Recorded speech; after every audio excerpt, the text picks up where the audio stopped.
All right, welcome back to the channel. It's your boy Fanon. And in this video, we are going to be in the 147-pound division where there has been things said about Errol Spence Jr. and Gervonta Tank Davis on Twitter. And I have to make a video about it because it is something out there that I was just mind boggled that anybody would say and so many people would agree with. And that is that Errol Spence Jr. has wasted his career and that Gervonta Davis has wasted his career and that Jermall Charlo and Jermell Charlo are wastes of talent and have wasted their careers. And this is something that is echoed through Twitter. And I'm going to talk about that in this video.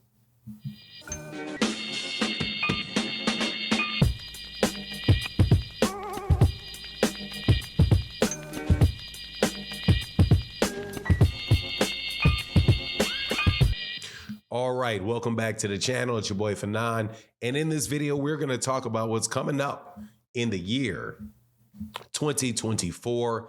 We have, I do believe, 4 more days left in this year. And we've had a terrific year of 2023. Absolutely amazing amount of fights that we got this year from some very, very good fighters. But you know how boxing fans are. They are going to absolutely try to muddy certain demographic of fighters no matter what they accomplish, no matter what they do. And that was the case on Twitter or X, where there was a very popular tweet that went around running through the names of Errol Spence, Gervonta Davis, and the Charlo brothers, when showing a picture of them when they were all together several years ago, I guess at a PBC event. Everybody looked happy, everybody smiling. And the caption was over the top of it, what a waste of talent. All of these guys, wasted so much of their talent, wanting to live the flashy life, wanting to live the rapper lifestyle. Talking about Errol Spence, Gervonta Davis, the two Charlo brothers, and the two Charlo brothers. I also think Zab Judah might have caught a stray. And obviously there was also Adrein Brawner. Now, before I get into that though, let me welcome you back to the channel. If you're new to the channel, please accept my invitation to hit the subscribe button, hit the bell icon so you can be notified of when we release more videos. And if you're a longtime subscriber and supporter of the channel, thank you so much for your continued support. It's absolutely essential to the channel. Thank you. And thank you for your supports this year in the super thanks. But let's get to it. Okay, so the idea is that Errol Spence Jr. has wasted his career. Let's talk about Errol Spence first. And this is why I'm telling you, I've done this. I'm doing a series of live streams about this. Some of you boxing fans are absolutely terrible for the sport. And not just because you steal boxing matches that are on pay-per-view, because you're not paying for them, but because after these fights take place, if a guy that you like wins, a guy that you don't like loses, you rip at the guy for losing.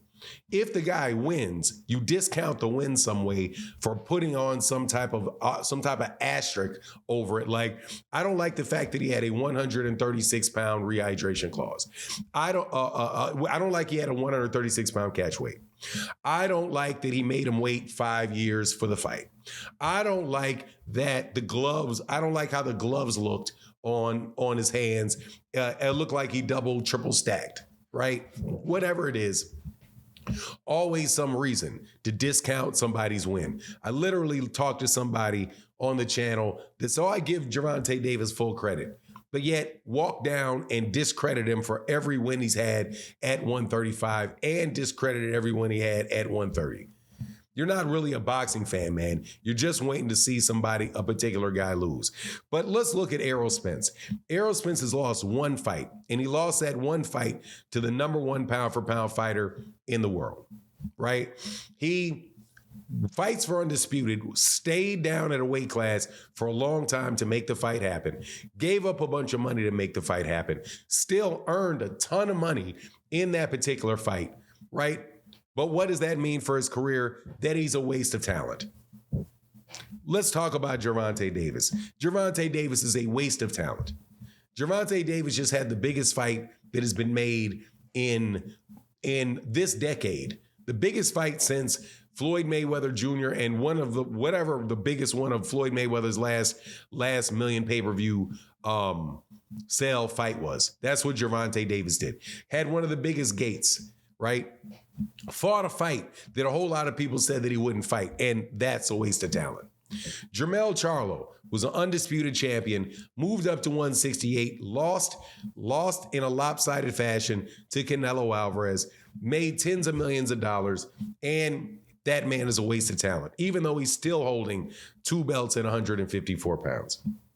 Also, whatever personal issue he has right now related to some domestic type of issue has nothing to do with his boxing career. That's his personal life. And we'll see how that actually pans out. Then you go to Jermell Charlo. Jermall Charlo. Jermall Charlo is still a reigning WBC champion. The man had mental health issues and injuries that kept him from fighting for a while. But his career is still going. He's still a world champion, still in position to fight and give fights that we want to see. Also just had a good fight against Jose Benavidez. Looked very good against Jose Benavidez, coming off of a very, very long layoff. None of these guys are wastes of talent. None of these guys have done a disservice to their career or a disservice to the boxing world. People have been watching all of these guys consistently in good fights for years. But as soon as a series of things go by, that aren't good for them, then down on them, their whole career is a waste of career. If that's the case, if their careers are a waste of time and waste of talent, then my goodness gracious, what do you call fighters? What do you call all these other fighters that eventually lost a fight or had trouble, like Roy Jones? I guess Roy Jones was a waste of talent. He did not become all that he should have been because he lost to Antonio Tarver. Or Antonio Tarver was a waste of talent when he lost to Bernard Hopkins. Or James Toney was a waste of talent when he lost to Roy Jones. Or Evander Holyfield when he lost to Lennox Lewis. Or Lennox Lewis when, go on and on and on and on and on. Looking down on people for their successes. Now that Showtime is gone and we're going to go to the Prime Video, without a doubt, they're going to go over there to Prime Video. Without a doubt, the same thing is going to continue to happen because you guys are some of you guys are absolutely terrible boxing fans. Again, you don't buy pay-per-views. That's in the numbers. Everybody's saying all these millions of pirated streams. Who do you think is doing that? If you're not willing to actually pay for the fight, 4 fights, then you're watching the fights that you're criticizing. Yeah, I think it's probably a lot of you guys, but it is what it is. That's life. It's going to continue to be that way. I don't have a problem, but Errol Spence's career being a waste of talent, man, I think that dude picked up some boxing gloves when he was 16, 17 years old. Okay. 10 years after that, he was a unified world champion. Same thing for Deontay Wilder and the things people say about Deontay Wilder. Same thing for Anthony Joshua. All these guys are world-class athletes and absolutely positively deserve respect for the things that they do. But anyway, that's my take on the matter. Please let me know what you think in the comment section. And with that, I'm out. Peace.